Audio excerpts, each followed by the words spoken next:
Bonjour, bonjour, bonjour à tous les leaders, les quantum leaders. Nous sommes dans les matins des leaders. Nous nous retrouvons chaque semaine, lundi, mercredi et vendredi.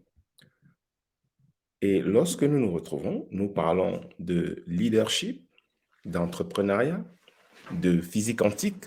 Nous parlons de spiritualité ancestrale, tout cela pour vous aider justement à incarner votre leadership, à réinventer votre leadership.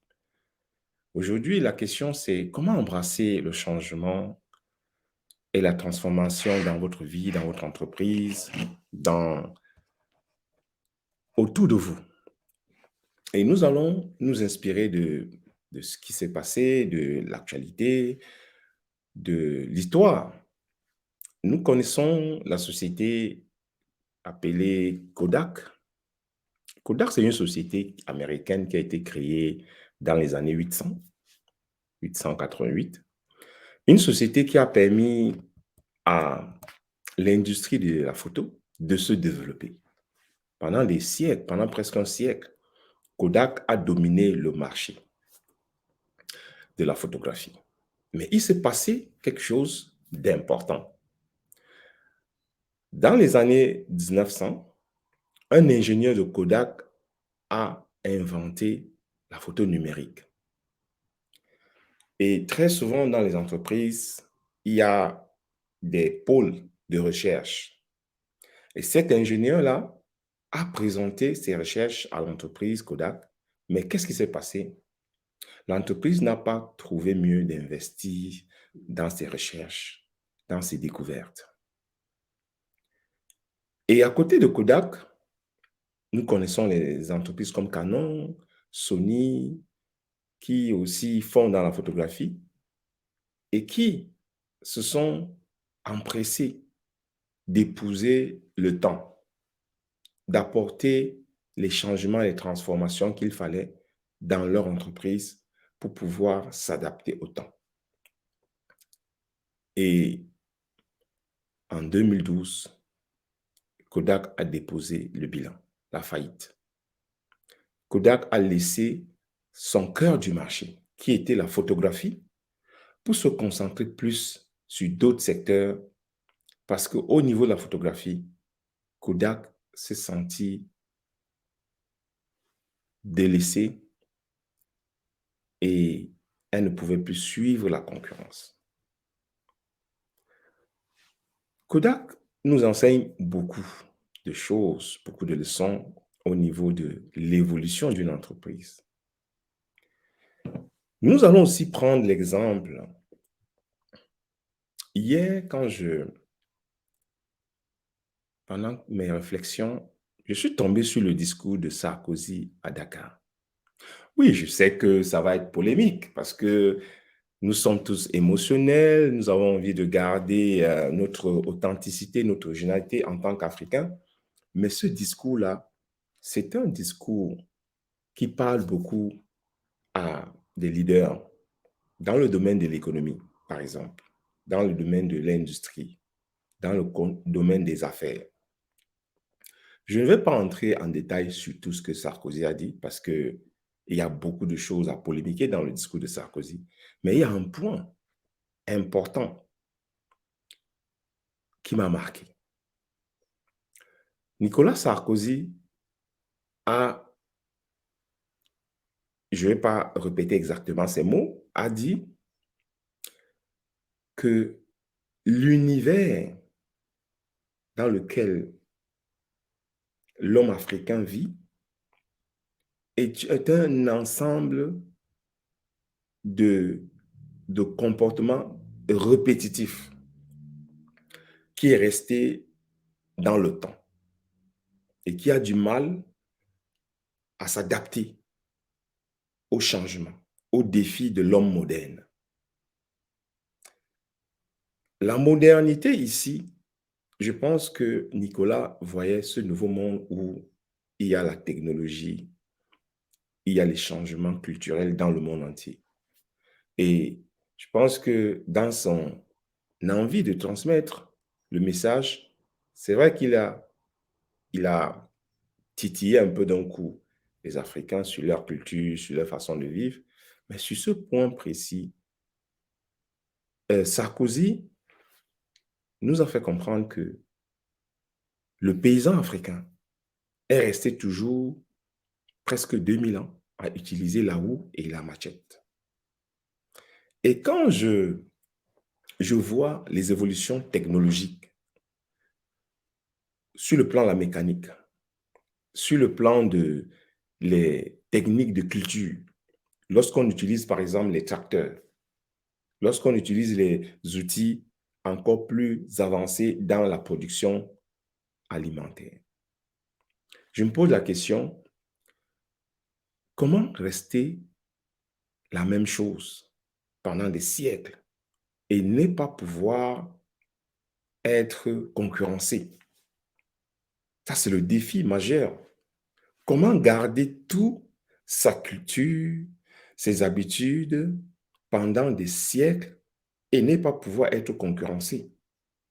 Ne pas pouvoir justement suivre les autres parce que la Chine va développer des techniques agricoles très avancées, l'Inde, l'Amérique du Sud, le Brésil notamment, les États-Unis, l'Europe.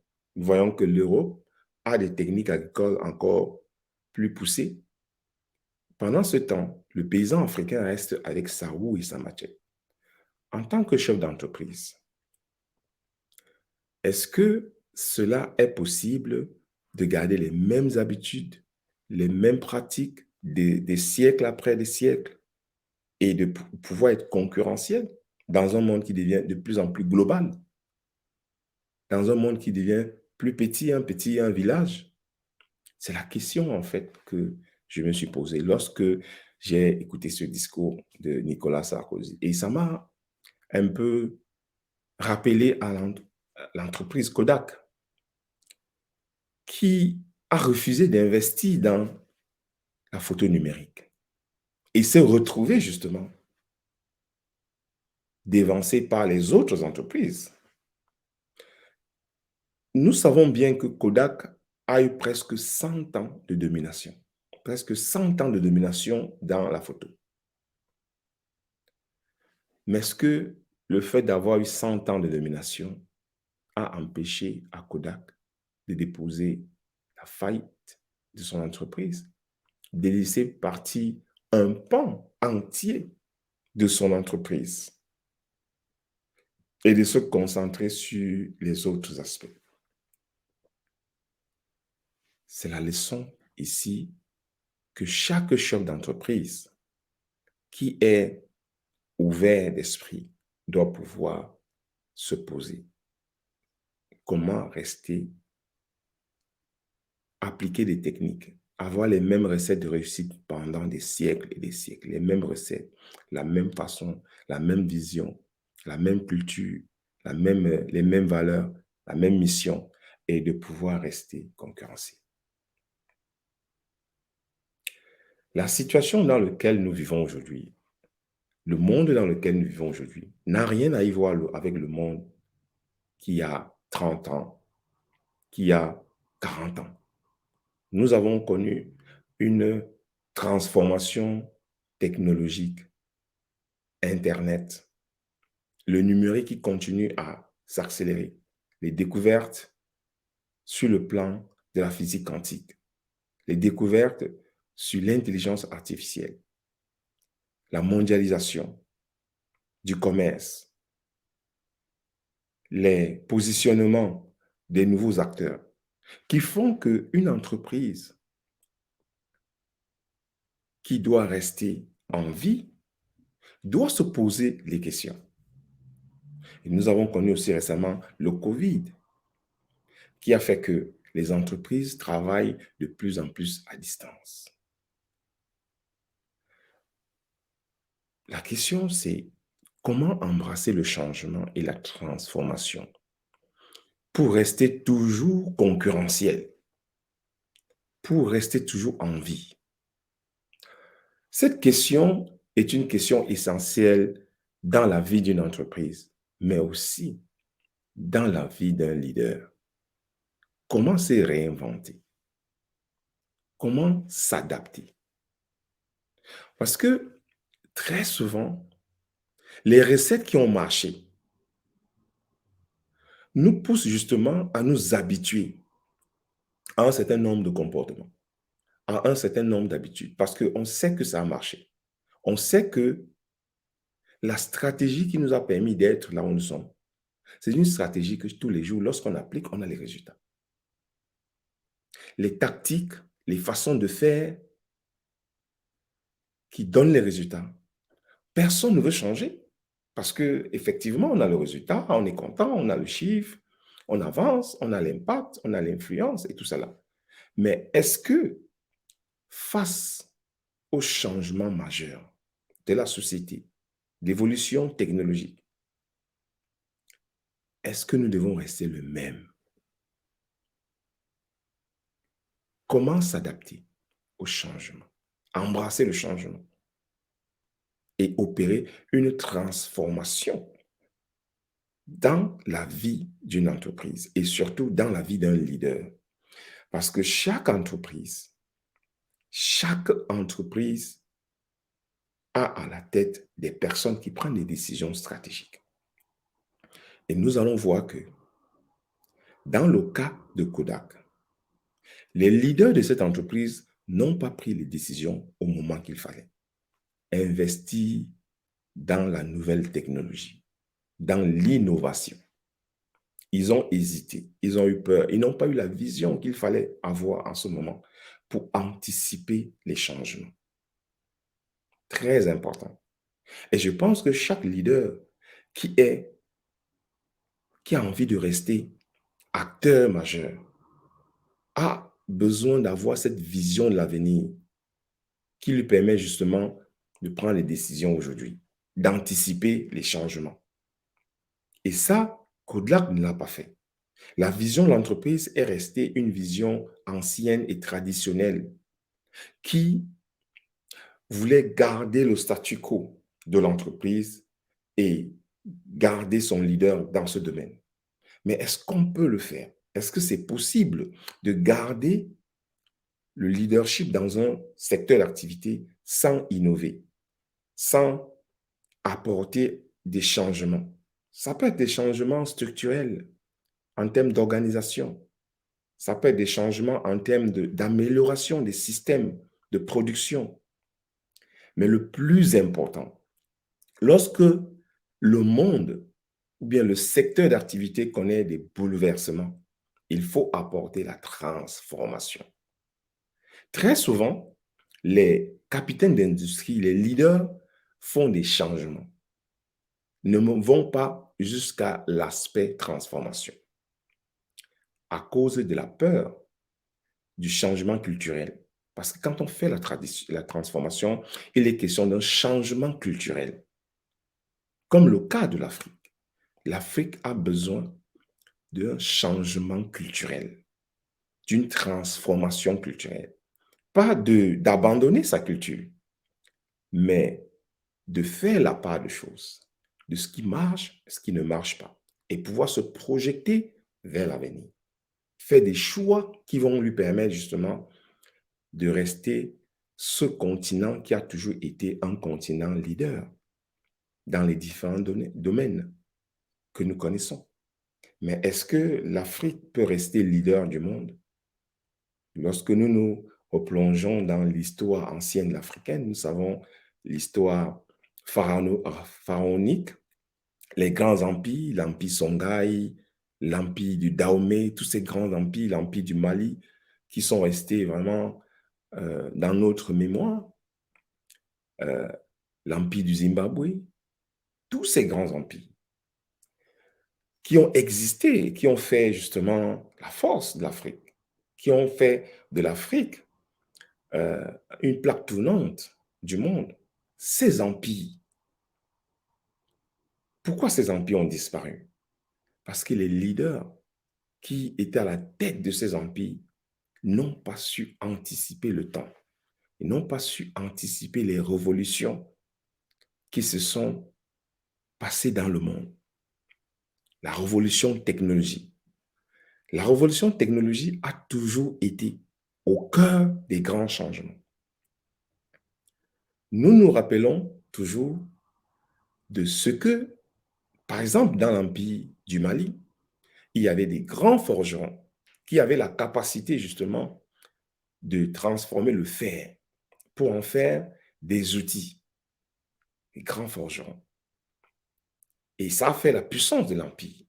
Ça a permis à l'Empire du Mali de construire sa renommée, sa force. Tous ces empires se sont appuyés sur, à un moment donné, à une connaissance technologique. Et lorsque elle s'est ouverte au monde avec la rencontre des autres peuples, des autres façons de faire, elle a rencontré la difficulté. Elle n'a pas su se réinventer. C'est ça la transformation, se réinventer. Elle n'a pas su s'adapter. S'adapter à quel niveau? Lorsqu'on a un empire, comme une entreprise, on doit savoir se protéger et se défendre. Et quels sont les outils qu'on utilise pour se protéger et se défendre? Ce sont les outils qui nous permettent justement de sécuriser justement notre investissement, de sécuriser justement ce que nous avons de plus cher. Et lorsqu'un leader ne s'adapte pas, n'adapte pas les outils pour pouvoir sécuriser son investissement, et que cet investissement serait pris par la concurrence, on arrive justement à la situation de Kodak qui a déposé le bilan en 2012, a déposé la faillite. Beaucoup d'entreprises se retrouvent dans cette situation de Kodak. Beaucoup d'organisations se retrouvent dans la situation de Kodak, où elle va déposer le bilan. Elle va déclarer la faillite parce que les leaders de cette entreprise, de cette organisation, n'ont pas su s'adapter. Donc, il y a quelque chose qui revient chaque fois dans l'histoire. Se réinventer, s'adapter, anticiper les changements, anticiper la vision de l'entreprise, redéfinir la mission de l'entreprise, les valeurs, le modèle économique, la culture de l'entreprise. À chaque fois, il est question de réadapter tout cela. Je sais que pour chaque leader, lorsque il se retrouve seul, en face de lui-même, il se pose toujours cette question de savoir que avec le changement qui arrive, les révolutions différentes, technologiques au niveau de la société, comment est-ce que mon entreprise, comment est-ce que mon organisation va toujours rester en vie et va toujours être le leader dans son secteur d'activité?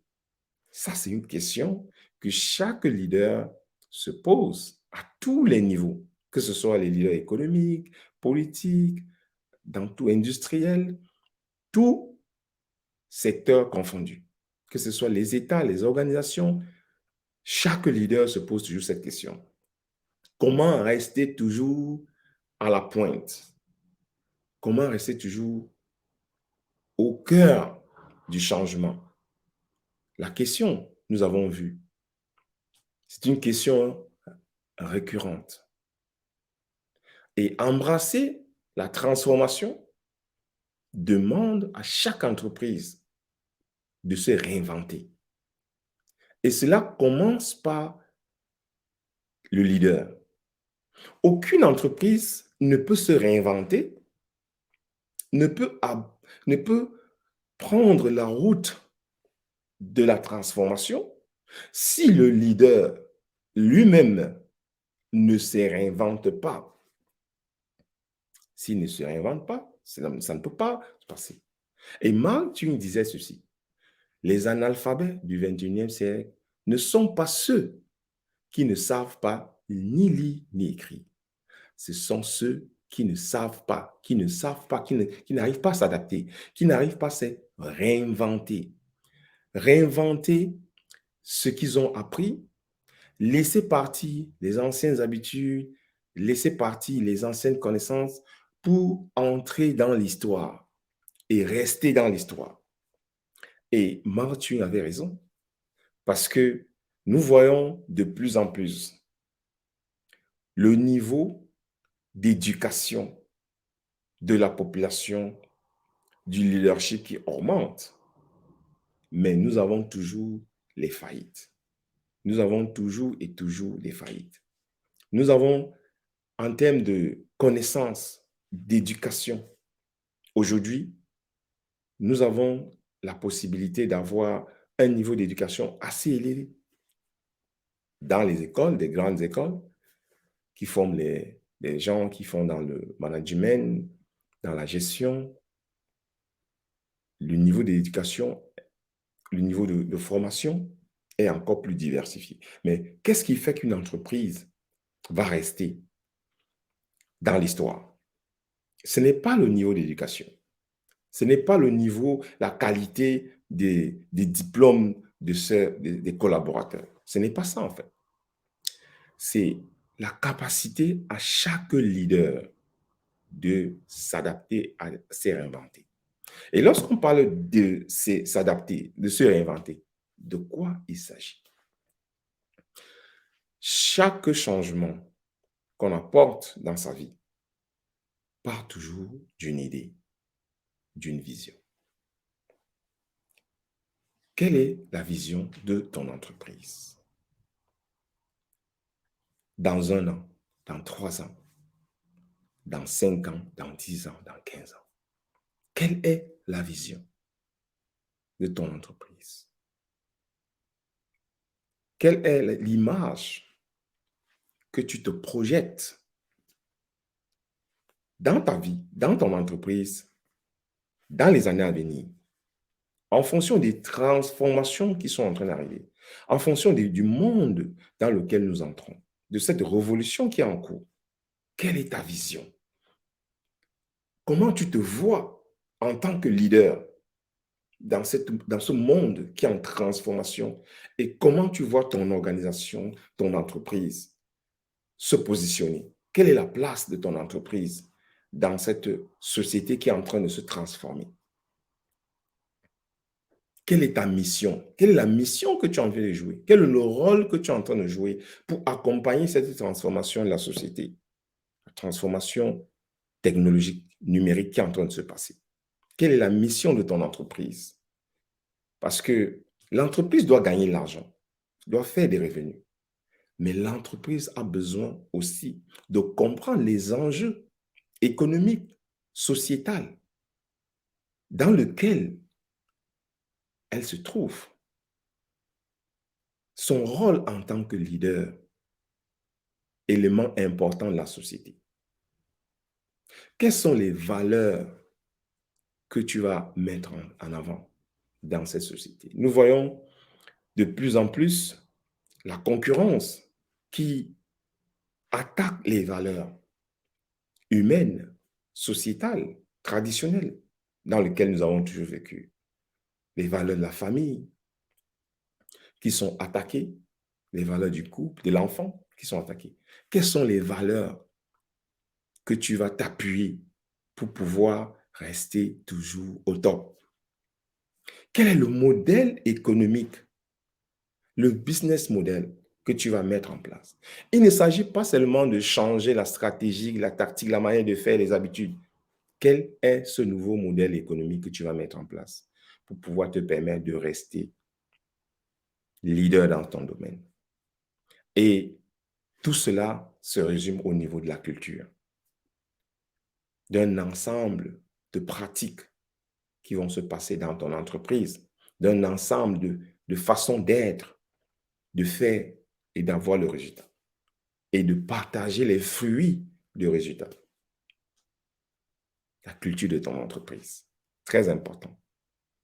Quels sont les choix importants sur lesquels tu vas t'appuyer pour rester leader, pour rester en avant, au cœur de ton secteur d'activité, malgré les changements qui vont arriver, malgré les transformations de la société, de la technologie, du numérique, de l'intelligence artificielle, de la transformation de la culture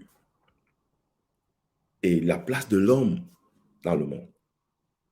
Aujourd'hui, il y a des questions qui sont en train de se poser dans le domaine de l'intelligence artificielle où les gens se posent la question de savoir est-ce que le monde est prêt à accepter les avancées technologiques qui sont en train de se préparer dans les laboratoires, dans les centres de recherche. Parce que dans les centres de recherche aujourd'hui, il y a des innovations que les leaders, les chefs d'entreprise, les responsables sont en train de se poser la question. Est-ce que le monde est prêt à vivre cela?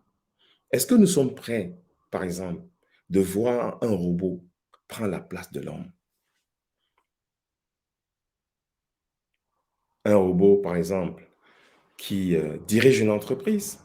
Il y a déjà eu un premier test en Chine. Un robot qui est directeur d'une entreprise. Est-ce que le monde est prêt à vivre cela? Est-ce que le monde est prêt à embrasser ce changement majeur? Est-ce que dans ton entreprise, dans ta vie, est-ce que tu es prêt à vivre cette transformation, à te réinventer et à t'adapter à la transformation des habitudes culturelles de la nouvelle société qui est en train de se voir le jour? Parce que, comme Kodak, en fait, Kodak avait peur, en fait, de se transformer. Kodak avait peur d'investir dans le numérique. Mais qu'est-ce qui s'est passé? Kodak a disparu. Le paysan africain est resté avec la machette et la houe, avec des outils rudimentaires. Et qu'est-ce qui s'est passé? L'homme africain a perdu de sa place qu'il était en tant qu'au centre de l'humanité. La question majeure que chaque entreprise, chaque leader doit se poser, c'est quelle est ma place dans ce mouvement? Est-ce que je reste spectateur ou bien acteur? Est-ce que j'observe et je cours derrière le leader et j'essaie de sauver les meubles, j'essaie euh, d'adapter, de changer un peu, faire apporter quelques modifications, quelques changements pour pouvoir rester en vie? Ou bien j'accepte de prendre mes responsabilités, de me réinventer, d'apporter encore plus d'innovation dans mon entreprise, d'apporter encore plus de transformation sur le plan culturel, sur le plan de la vision d'entreprise, sur le plan de mon rôle en tant que leader et en tant qu'entreprise sociale, sur le plan des valeurs, mettre en avant mes valeurs pour pouvoir exister et m'adapter à ce changement. Quelle est donc cette décision que tu dois prendre pour toujours rester et continuer à impacter? Tout commence par la prise de conscience, de ton niveau de conscience. Aucune transformation ne peut se faire avec le même niveau de conscience d'avant. Il va falloir que tu puisses comprendre que changement passe d'abord par le changement de conscience, la prise de conscience de ce qui se passe, comprendre les changements qui se passent, les micro-changements qui se passent, euh, observer le monde, comprendre le monde et de savoir que ce qui se passe à Hong Kong va forcément affecter ce qui se passe à Bamako, qui se passe à Yaoundé, à Cotonou, parce que nous sommes devenus un village. Le monde est devenu un village. Les innovations que Orange fait en France, dans ses centres de recherche, ils vont l'appliquer dans les différents pays. Donc, s'il y a la recherche au niveau de la téléphonie en France, ça ne va pas rester en France. Ça ne va pas rester en France. Ça va aller dans tous les pays.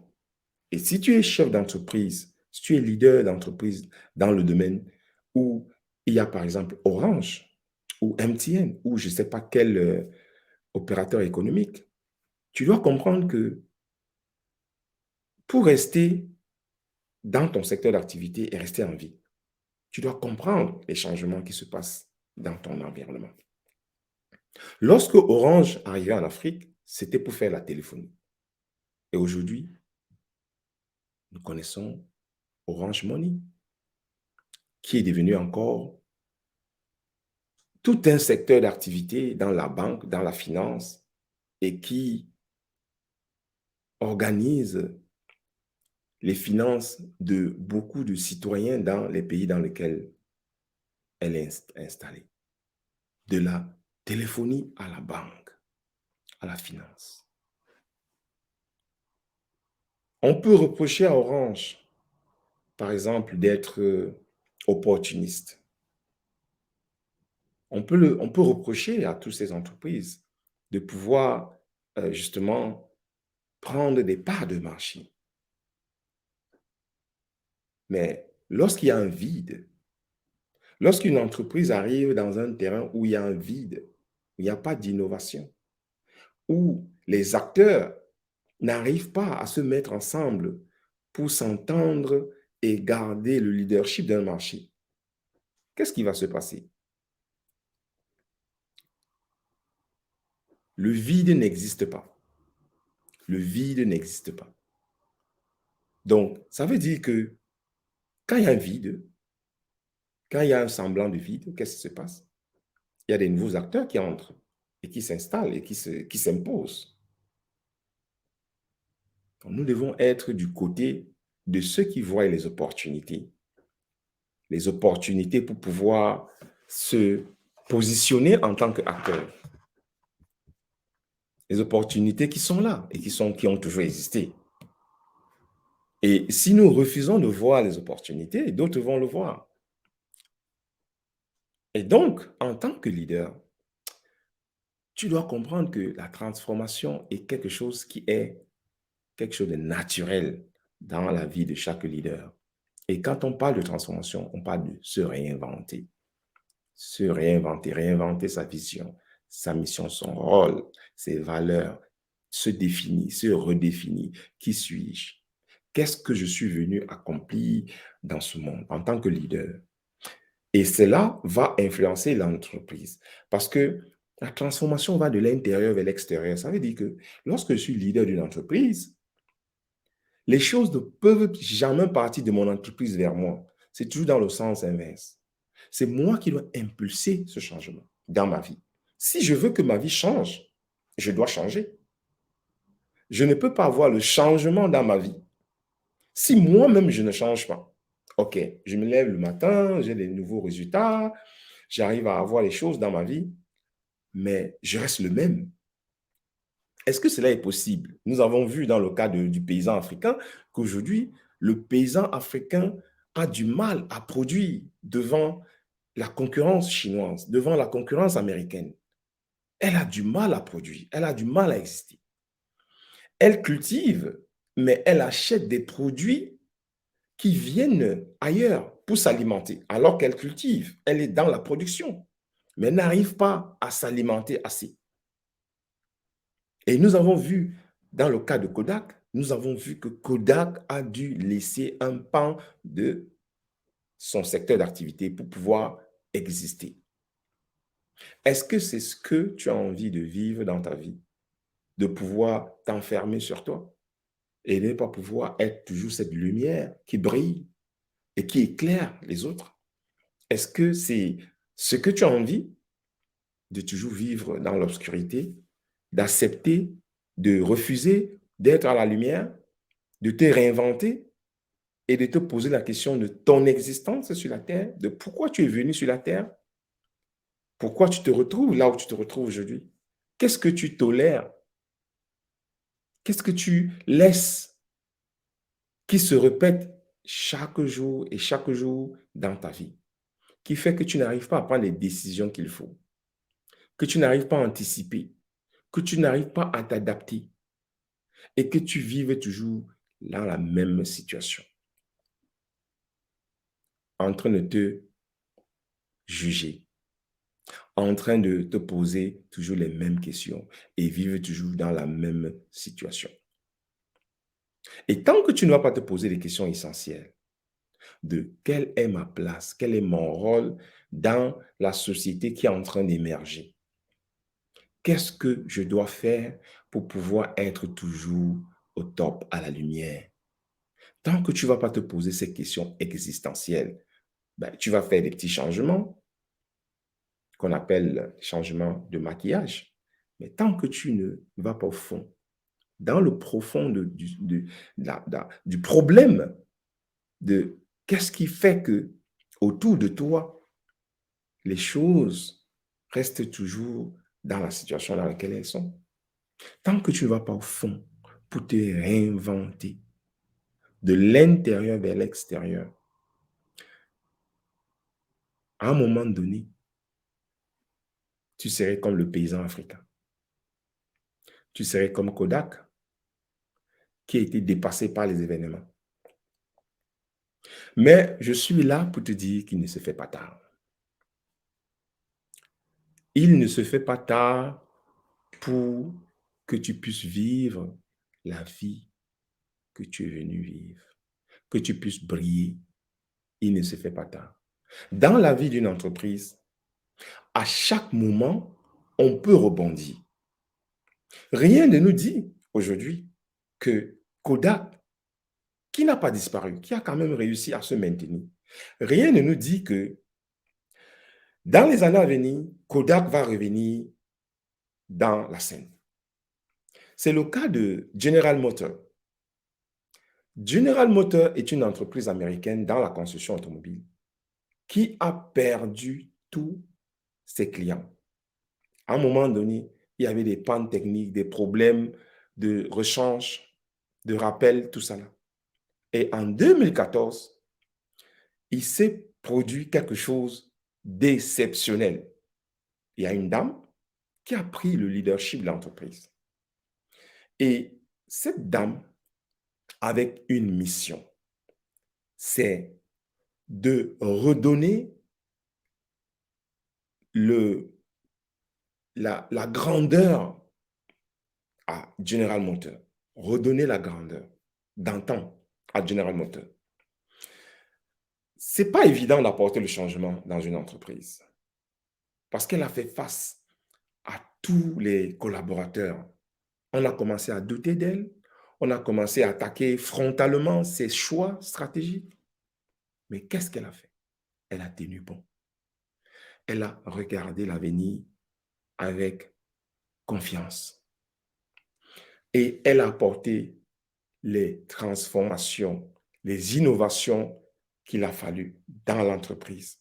Et aujourd'hui, cette dame est un exemple pour tous les leaders féminins, pour le leadership féminin.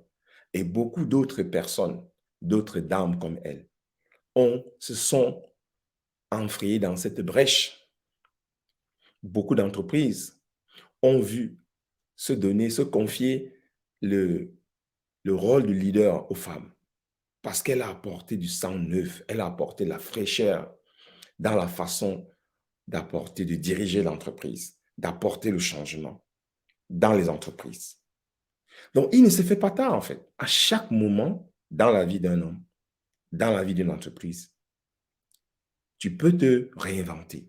Tu peux modifier ton entreprise, ta façon d'être, ta façon de faire, tes habitudes, pour pouvoir justement faire émerger justement la beauté qui est en toi. Parce qu'en nous, il y a de la beauté, il y a de la richesse, il y a du potentiel. Pourquoi nous gardons ce potentiel-là? C'est la peur, en fait. La peur d'échouer, de faire des choix qui ne sont pas adaptés. Et la peur de disparaître. Et cette peur-là, aussi longtemps qu'elle va exister, mais tu ne vas pas pouvoir entrer dans ta grandeur, dans ce que tu sais au fond de toi. Tu sais au fond de toi que tu es venu dans ce monde pour briller. Tu es venu pour accompagner les autres, accompagner le changement, aider les autres à grandir. Déjà, à illuminer ta lumière, apporter ta lumière dans le monde. Mais tu bloques cette lumière avec la peur. Tu empêches que cette lumière puisse briller. Tu empêches que cette lumière puisse éclore. À cause de quoi? De la peur. La peur. La peur de ce que les gens vont dire, la peur de l'échec, de la réussite, la peur du jugement des autres, la peur de changer au point où les autres ne nous reconnaissent pas. La peur. La peur d'avoir mal, de se faire mal, de tomber, d'échouer. La peur. La peur, c'est le sentiment qui bloque toutes les transformations, que ce soit au niveau personnel, que ce soit au niveau organisationnel. La peur de ce que ça va être, de ce que les gens vont dire, la peur de ce que je vais devenir. Tout le monde passe par là. Et tu dois savoir que la peur ne doit pas t'arrêter. Tu dois avancer malgré ta peur. Tu dois dominer ta peur. Tu dois intégrer la peur et transformer la peur en opportunité. L'énergie de la peur doit te permettre justement, si tu arrives à bien la transformer, ça va devenir un carburant pour toi, pour avancer. Mais si tu laisses que cette peur plus t'envahir, justement, tu ne vas pas prendre les décisions qu'il faut. Par exemple, une décision d'investir dans ton entreprise, dans ta vie, investir dans ta recherche, dans l'innovation et investir, par exemple, pour prendre une personne qui va t'aider, un mentor, quelqu'un qui va t'aider à voir tes zones d'ombre. Parce que lorsqu'on se mire, en fait, justement, lorsqu'on se mire, on voit sa chair, mais on ne voit pas ses émotions. On ne voit pas comment on pense. On ne voit pas ça. Parfois, on a besoin de quelqu'un qui va te miroir, qui va te faire le miroir de, de ta façon de penser, ta perception du monde. Et lorsque tu vas penser, la personne va te dire, ah, comme ça, tu penses, ah oui, je ne savais pas que je pensais comme ça.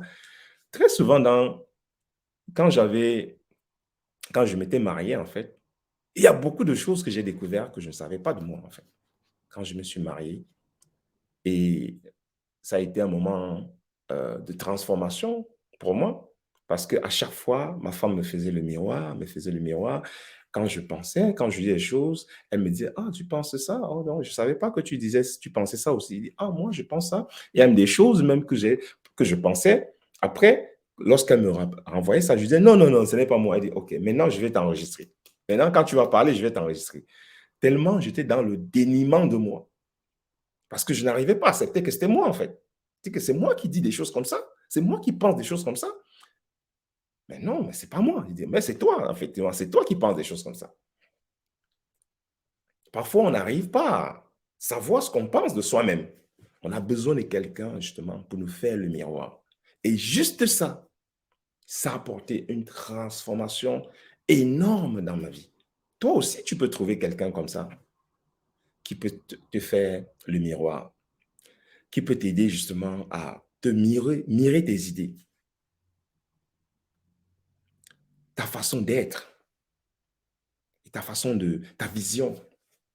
Parce qu'on pense dans la tête, mais on ne voit pas la pensée, en fait. On ne voit pas la pensée, on pense, oh, c'est dans la tête là, mais on ne voit pas. C'est quand tu articules ta pensée, et puis quand tu l'écris, tu dis, OK, hmm, OK. Donc, mon cher leader, c'est important d'embrasser le changement. Et embrasser le changement, mais surtout la transformation. Parce que le changement reste cosmétique. Ce que je t'invite à faire, c'est d'embrasser la transformation, te réinventer. À chaque fois, te réinventer. Comme ça, tu vas toujours rester au top avec ton business, avec ton organisation. Tu vas toujours rester au top. N'est-ce pas? C'est ce que tu veux? Rester au top. avoir toujours ta lumière qui brille, impacter les autres, avoir l'influence dans ta vie, dans la vie des autres. N'est-ce pas? C'est ce que tu veux. Mais pourquoi tu n'embrasses pas ce changement? Nous avons déjà parlé de tout cela et je vais te poser la question. Maintenant que tu as suivi tout cela, tu as appris tellement de belles choses de ta vie, de qu'est-ce que tu es capable de faire. Quelle est la décision que tu dois prendre maintenant? Pas après, maintenant. Tu peux la noter dans un calepin que je décide maintenant de commencer ma transformation. Je décide, par exemple, d'investir sur moi. Je décide de rencontrer une personne aujourd'hui que je vais parler de mes idées, je vais parler de ma vision, de mon rêve. Je décide d'envoyer un mail, un message, peut-être à moi, à Eric, de lui parler de mon rêve. C'est un courage, ça demande du courage. Mais il faut sortir de sa zone de confort, justement. Aussi longtemps qu'on reste dans sa cachette, dans sa zone de confort, on pense, ah oui, les idées, ça vient, ça part. Mais quand on les met sur papier, quand on les écrit, bah, les écrits restent pour longtemps. Mais quand ça reste dans la tête, ça vient, ça part. Prendre la décision, justement, de, de créer, justement, les conditions qui vont nous permettre, justement, de, de ne plus vivre dans le ressentiment, de ne plus vivre dans la peur, la douleur, les inquiétudes et tout ça là. De faire le changement et se réinventer. Ça peut être ça. Ça peut être autre chose. Donc, il est important que tu le fasses dès maintenant, que tu prends la décision dès maintenant, pas après, parce que nous avons appris plein de choses. Moi-même, j'ai découvert des choses que je ne savais pas. Moi aussi, j'apprends. Et donc, la décision, c'est maintenant. C'est pas après. Tu peux l'appliquer après, mais tu dois prendre la décision maintenant. Parce que là, maintenant, il y a une voix à l'intérieur de toi qui te parle maintenant, pendant que nous sommes en train d'échanger. Il y a une voix à l'intérieur de toi qui te parle. Et cette voix, tu dois l'écouter. Tu ne dois pas ignorer cette voix qui te parle. Et c'est comme ça que ton âme te parle. C'est comme ça que tu reçois en fait tes inspirations et tout ça. Tu dois tenir compte de cette voix qui te parle et qui te parle chaque fois. Mais tu l'ignores. Tu dis, ah oui, je vais voir ça après, je vais revenir après, après, après. Et après, rien ne se passe. Donc, il est question de prendre une décision. Et quelle est la décision que tu vas prendre tout de suite? Je te laisse l'honneur de prendre cette décision. Sache que, quelle que soit la situation dans laquelle tu es une personne formidable. Tu es une personne formidable. Quelle que soit la situation dans laquelle tu vis, dans ton couple, dans ton entreprise, dans ta vie privée, sache que tu es une personne formidable et bourrée de potentiel. Tellement tu as de potentiel que même au cours de 10 vies, 10 vies, tu ne pourrais pas utiliser tout ton potentiel.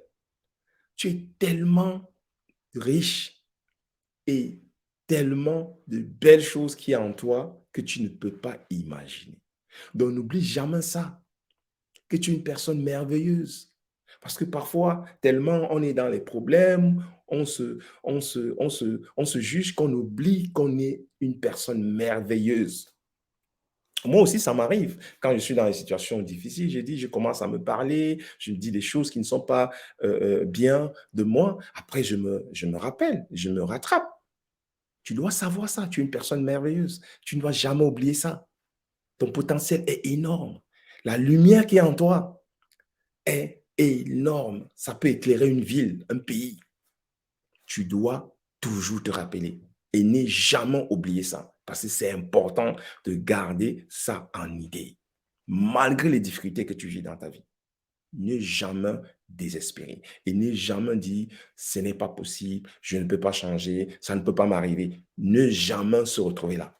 Jamais, jamais. Quel que soit, même si tu as un genou par terre, même si tes deux genoux sont par terre, même si tu es couché par terre, toujours garder l'espoir. Ce que je vais te recommander aussi, c'est n'hésite pas à me partager ton rêve, me parler de ton rêve.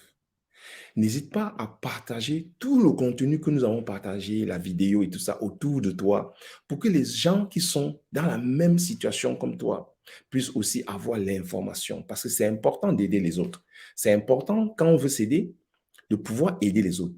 Moi, je fais tout ça aujourd'hui. Je me lève tous les matins, je te parle tous les jours, tout ça parce que je veux non seulement t'aider, mais je veux m'aider aussi. Parce qu'en te parlant, ça me permet au moins, moi aussi, de me garder en confiance. Ça me permet, moi, d'exercer ce pourquoi je suis venu, pour t'apporter le changement. Ben, si je ne le fais pas, moi, je suis pas en service avec moi-même. Je ne suis pas en aliment avec moi-même. Donc, je ne fais pas seulement ça pour toi, c'est pour moi aussi. Ça me permet de sortir les choses que j'ai, plein de choses. Donc, n'hésite pas à partager, à être actif autour de toi, à partager parce que ça va permettre aux autres qui ont envie de se transformer, de se réinventer, d'avoir l'information. N'hésite pas à m'écrire en inbox pour me parler de tes rêves, de ce que tu as envie de mettre en place, des projets que tu as envie de mettre en place, pour qu'une personne de mon équipe va peut-être te contacter et te donner la possibilité d'avoir enfin, de laisser enfin t'exprimer et de te laisser justement enfin ressentir ce potentiel qui est en toi, qui est à l'intérieur de toi et qui bouillonne et que parfois tu étouffes parce que tu as peur. Tu as peur de ça, Non, tu ne peux pas avoir peur de ta force, du pouvoir qui est en toi. Tu ne peux pas avoir peur de ça. Tu dois plutôt laisser que cela s'exprime. Laisser que cela s'exprime. Donc, je te souhaite une journée positive et productive. Et nous allons nous retrouver lundi. Je te souhaite une belle semaine, belle fin de semaine, un bon week-end ensoleillé, détendu, productif, que tu puisses faire des belles choses dans ta vie. Et nous allons nous voir très prochainement. Au revoir.